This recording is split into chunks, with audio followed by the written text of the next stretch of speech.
people have a lot more capacity than they think.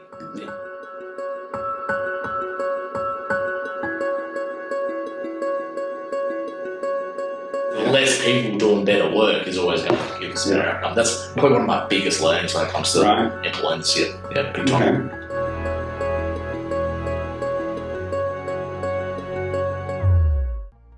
What is Young Gunz? Yeah. Tell us.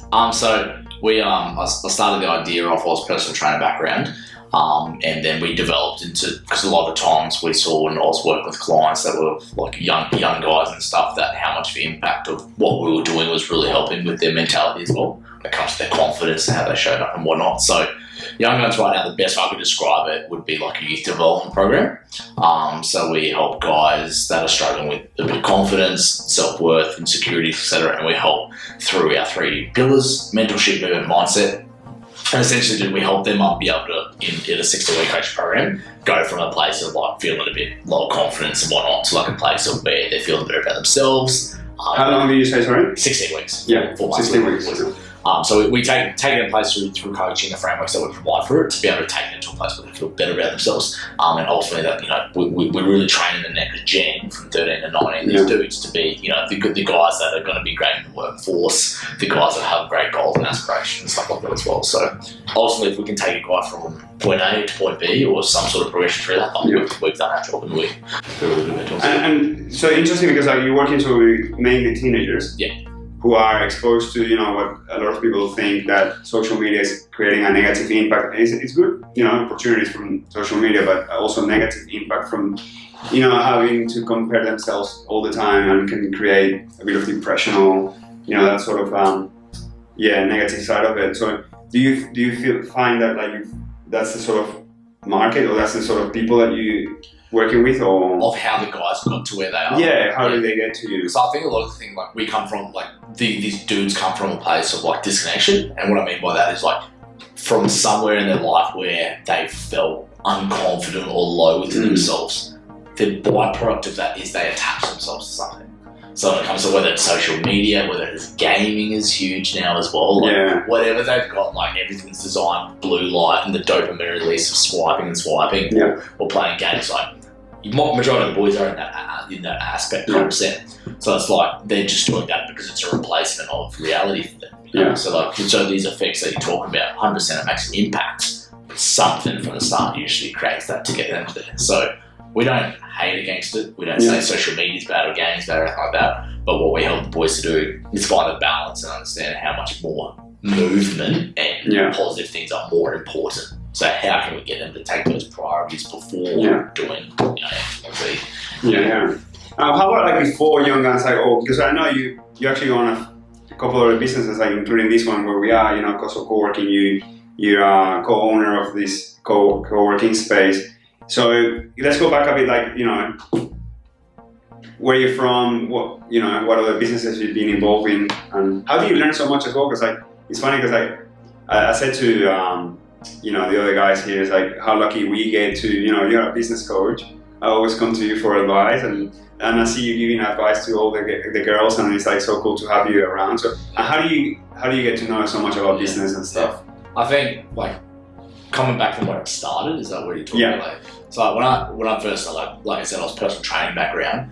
But for me, when I first started launching stuff, I had this hunger and this burning passion, as you would understand too, as a business owner. Well, I wanted to grow and get big on it. And so when I first started kicking off in the PT industry, I understood I had so much passion, but I needed to learn. And I didn't know how to get those skill sets to learn. So for me, at a very young age, I was 18. I was 18 years of age. I wanted to grow this. I just wanted to be a personal trainer and grow this personal training business. And so I actually reached out to, big shout out, by the way, to Mr. Chris Dufay.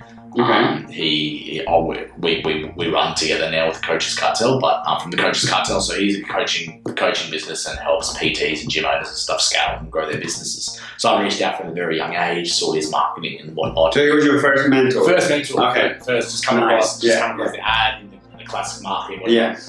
Reached out to him, started his stuff and sold quite a bit of dosh, quite a bit of money when it comes to selling some personal training and acting, being able to start, training people that want to make a bit more money, getting out of my 9-to-5 scheme from there. So I think it was from that day that day forward. And then a couple of years after that, like I didn't have great business success. Like I didn't have an uprise of the whole time of my business. It was up and down, up and down. But from that point we met and what we did and the great stuff we had started with, my brain couldn't go back to a place of, I was aware. It's like I've been lightened to a place of like, you were released. Released of so much potential of like, wow, this is what I can possibly do. So from there, that's kind of when it kicked off, and I was running personal training for a couple of years or whatnot. Young Gunz involved, to now what we've got a team of 4 of us now that in the space now. And me and Chris, a couple of years later, linked back up and we had a chat, a coffee up at Sunshine Beach now. We talked about the possibility of me actually onboarding and coaching some other coaches and stuff from how I develop my online coaching program. So jumped on the team with Chris and we have an absolute awesome time there. We work with hundreds of PTs and gym owners and stuff and scaling that. And is this all in this area, Sunshine Coast? Have you always been from? Have I always been from? No. So when I originated my PT stuff, I was out west. So I was in Kingaroy, Nanango area. So like an hour and a half away from Toowoomba. So I was a little west boy. So that was a big thing that proved for me as well. It's like if I could grow something in a town of 10,000 people. When I come over to the sunny coast or whatever, and so much more opportunity, it must be so, there's so much more, not necessarily easy, but so much more opportunity to be able to grow and scale my stuff as well. So I think I kind of had the two dual going on there, and then at the time, my timing's not really matching up with all this story, but I met Craig, who's co-owner of Coastal Co. I was actually working in the fire service locally, just part-time.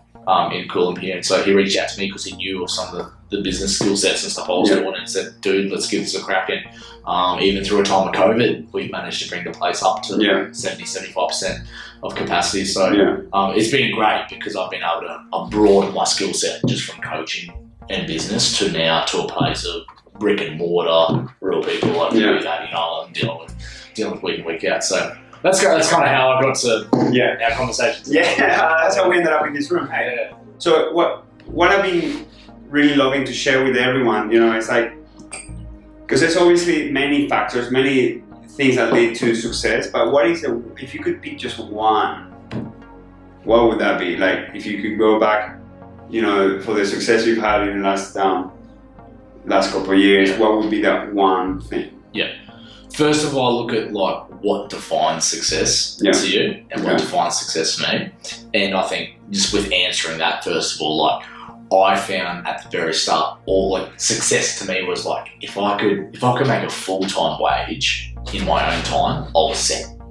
I was done. I could make $4,000 a month, right, and just do what I did. That's all I ever wanted. But that's obviously growing and growing and growing. So first of all, like definition of success to me is like waking up every single day and being like, hell yeah, this is what I get to do. Like it's super cool. Like 7 days a week we can have a real fire and energy. So to get to that point for me, it was biggest thing. I say this to so many people as well. It's like no matter what you believe, no matter what you want to do, what you want to build, endurance will win your race. So it's like there's going to be like success doesn't. Everyone knows it doesn't come overnight, does it? But like how much.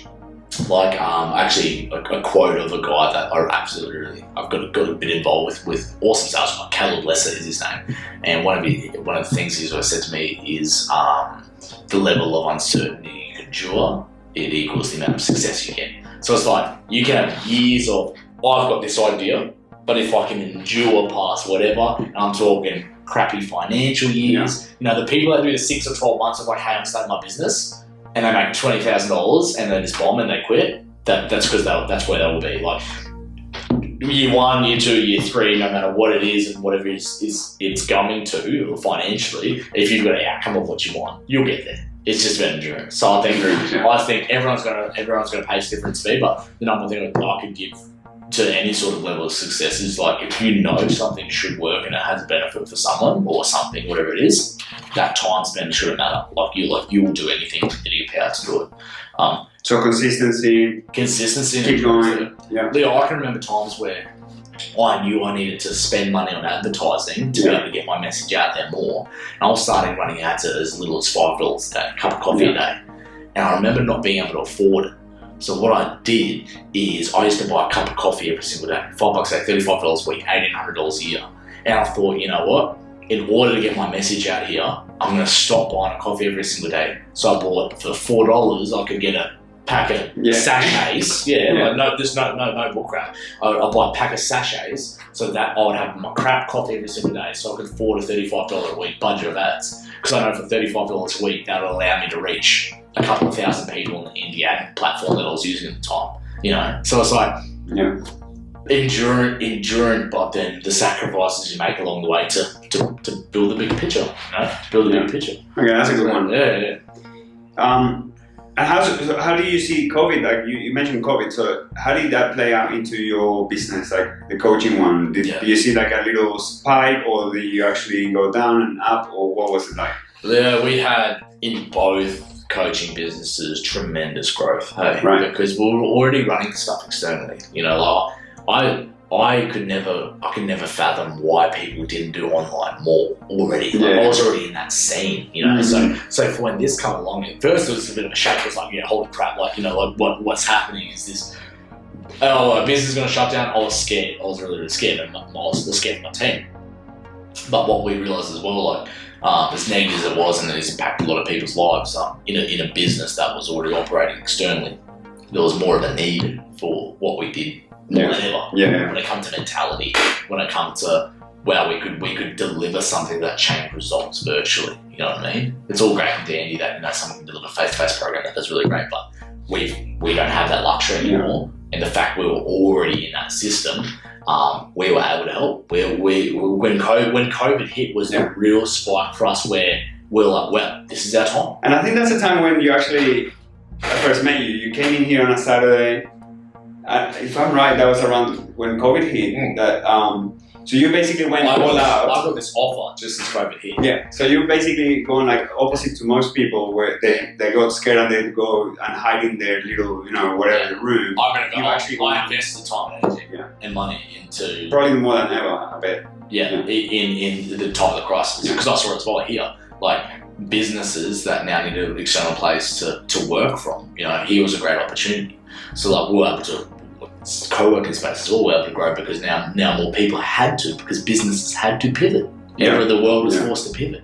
So for us now, like if you're already in the coaching realm or anything was already built externally, like you're prime. If your delivery is great now, like everyone's used to it. I don't have conversation or sales school now that doesn't go like, hey, do you have Zoom? We need to chat Zoom, and they're like, of course we got Zoom. The kids or whatever doing at school. So like.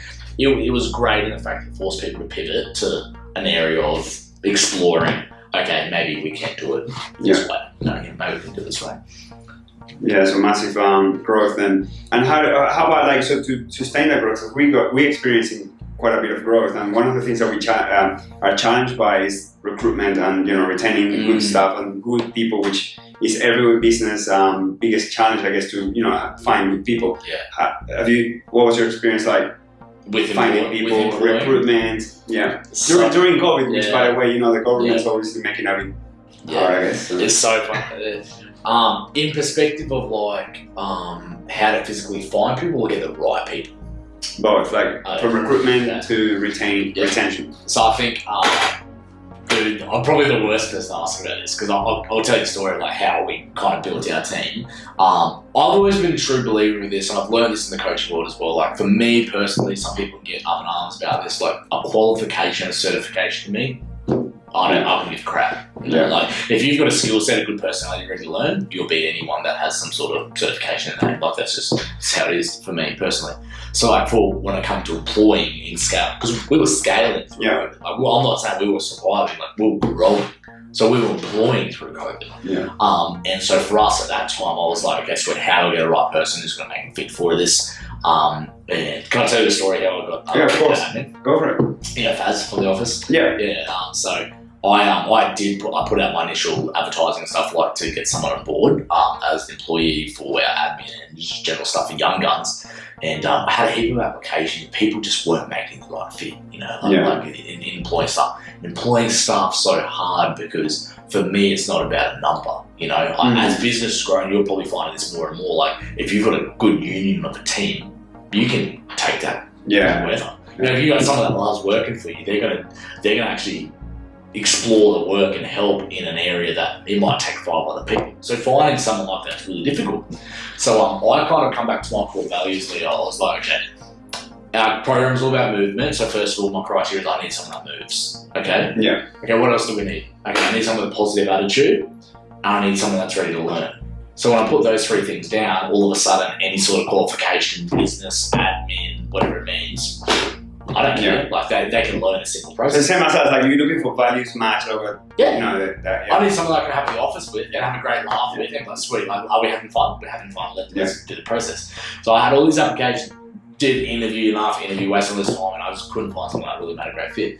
And I was at the gym that afternoon because their stuff's all movement based, and a really good mentor of mine is an old client of mine as well. Back from those training days, Travis said to me, he's like, there's this girl training over the floor, this young girl that I knew of. He's like, what about her? You know, like what about? I'm like, you're right, why not? So I just went up and said g'day and said, hey, what are you doing? What are you doing at the moment for work and whatnot? And so, long story short, and I had a coffee about the interview, bang, and then we've got Fad's been working with us for 6-7 months now, and the best admin, positive, gun work what we do. That's it.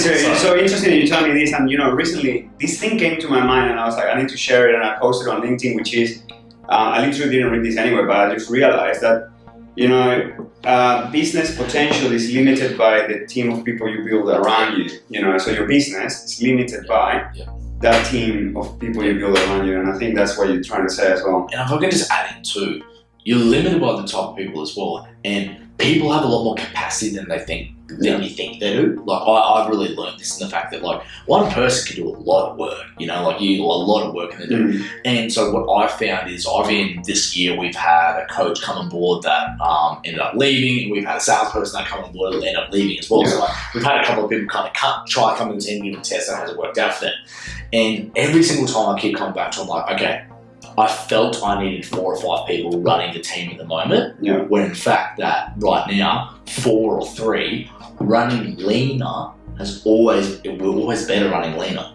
Less is more for us. Like we're running leaner, we've got less people to manage in the team. We've got a team that becomes tighter in union. We've got a team that actually works the high work capacity workload. So like my biggest learning as well with employing is like before you outsource 3 things, and coach with Chris has really helped me to do this, and with his implementation of my business. But we look at 3 things. It's like, first of all, how do we optimize? Is there a system in your business you can actually optimize better? What then can we automate? Is there any system we can automate to save time through time? And then outsource. So if you take those 3 steps of, optimize, automate, outsource, your last step should be like, okay, can I get someone to take, for example, a basic email campaign, bro, like rather than type an email every week, can we set a system up that automates that process? The basic example. So I found every single time when I outsource, it's kind of been like a bit of a rush and a stress. I'll be like, crap, I need someone. Okay. So I employ, and it ends up employing, through rushing it, ends up employing someone wrong, doesn't really make the right fit. So running leaner makes the business go greener. So that's No, that's actually, I'm going to take that with me, because we're outsourcing quite a bit now, and I can tell that this, if we can avoid it, we're much better. Because it's going to save us money, it's going to save us time, and more importantly, which is the big issue, money and time. It doesn't worry me too much in business, but I hate having conflict of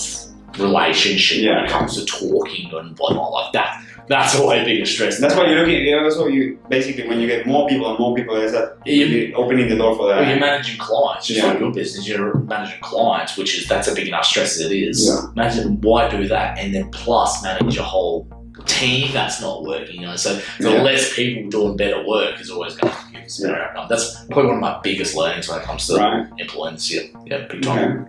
What about? So the next question I have is sort of can be linked to that, because it's about the workplace of the future. So how do you see workplace in general? When I say workplace, could be wherever you work, whatever is your workplace environment. How do you see that changing in the next 5 to 10 years? Like less people, more people, or what is happening? I think less is more. Like you look at some of these, multi-million, billion-dollar companies and what they're doing, and the offices they have, and the desks and the people and whatnot. It's like I said before, COVID made us forcibly made us to pivot. You know, we had to change how we delivered. Everyone worked from home. Everyone worked from a co-working space. So it's like, think about the hundreds and the millions of dollars people are saving when it comes to office-related expenses, people, that sort of jazz as well. So like 5-10 years time, I think so many jobs, in a really positive light as well, companies don't need to have them, which is going to save them bulk money. And second of all, like, more people can work from home or work from a community like Coastal Code and have a great positive environment to be around. You know, like, why be locked up in an office? So I think a lot of that travel as well, like people drive hours to, car congestion. I did think, bring it back to I did think, like, obviously co-working spaces is going to be the future, but like also maybe like micro co-working spaces where someone at home can like share like the living area and have like a few people come in and like I probably see that as being something that's going to happen. So like 5-10 years time now, I think it's forced everyone to be like, now, okay, what do we really need in our business? You know, what was kind of like a luxury or like it felt good to have, but like what's actually a necessity? Because like and even on like a monitoring point of view, like a lot of people are like, oh, if you work from home, people aren't going to work as hard. But like, I find this for myself, I'm like, well, I completely disagree with that, because I'm like, when I'm at home in a home environment, like, I'm settled, I'm really relaxed, so I'm able to do my work, and then we can eat better, we can do all that sort of stuff as well. So it's kind of, I think there'll be a massive shift when it comes to what is really needed in my business to actually have there as like a physical standing when it comes to like, why can't we have someone on a Zoom meeting? Why can't we have someone working from, XYZ overseas? You know what I mean? So I think it's a big shift, and I think it's come to stay. What do you think is going to happen to all those offices in the cities? Are they going to be turning to? I don't know. I don't know. They might come crashing down, Leo. But I think like maybe for them it comes down to, once again, like what the workplace owner looks at and what's necessary. For me, and I think this is for a lot of young business owners coming up now as well, we've got a very different view to what blokes in their 40s and 50s are running business now. But like for me, I look at my team, I'm like, okay, that was always our purpose, but imagine if I did have to pivot now and go online. There's so many benefits, They have sick days, and they don't have to feel stressed about work from home. We could run our company from anywhere in the world. I could be in Mexico could be at River, you know what I mean? So like, it gives a lot more freedom. I think that gives a lot of people more sense of security as well. Yeah, it sounds like the way to go in the future. And so that's pretty much it with my questions. I don't know if there's anything else you want to say. Thank you so much, obviously, for doing this with me. I'm actually quite enjoying sitting down and talking, business with people. Just want to wrap it up with one question, because you've seen me. I mean, we've seen each other quite a bit. Yeah? What do you think is one thing we're doing right? Either can be easy clean or myself in the way of like self-development or business. Just learning about business. Well, two things that like I take away straight away from you, Leo, and like as you like in an owning position as well of the company. First of all, like you're proactive too. Like you're hungry to learn. And the biggest thing I respect as well from you is like you create the opportunities to listen. Whether you use it or not, you create the opportunities to listen. A lot of people get really ahead like, okay, I'm trying to get to this point, my way or the highway, and they refuse it. So being a coach, I'm all about that you can never stop learning. Someone's always better, someone's always coaching in a certain way. So like the fact I'm like that, you consume that and then you disperse that to him is awesome. And like second of all, like easy clean. The biggest thing I see about you guys is like you're not just a cleaning company. You just don't do a service. Like you have a real culture orientated business. I see the way you interact with your team and like how you guys communicate. Like I can see that you show up for something, and that's so important because in business, if you've got no culture and you're not leading whatever, you can't finish on a Friday and be like, wow, that was a good week. All you're concerned about is the numbers. So I'm really big about that. If you can make a workplace enjoyable and have a great environment, which you guys do, like I think it's awesome. And that's how like, before you run a lean team to do great things and have an absolute ball with it as well. So the two things, man, you're hungry to learn, and then second of all, like you run a team that's got a good quality culture about it. That's actually so true, because like we identify that's actually what we're trying to sell. It's like more like a experience and relationship. So awesome. All right. Well, thank you so much for doing this, Carl. Dude, it was awesome. And I look forward to maybe doing it again in 6 months, where we're both going to share even more success stories. See what's happening. Yeah, so look forward to it. Anyways, that's it for now. Thanks, bro. I'll really enjoy that.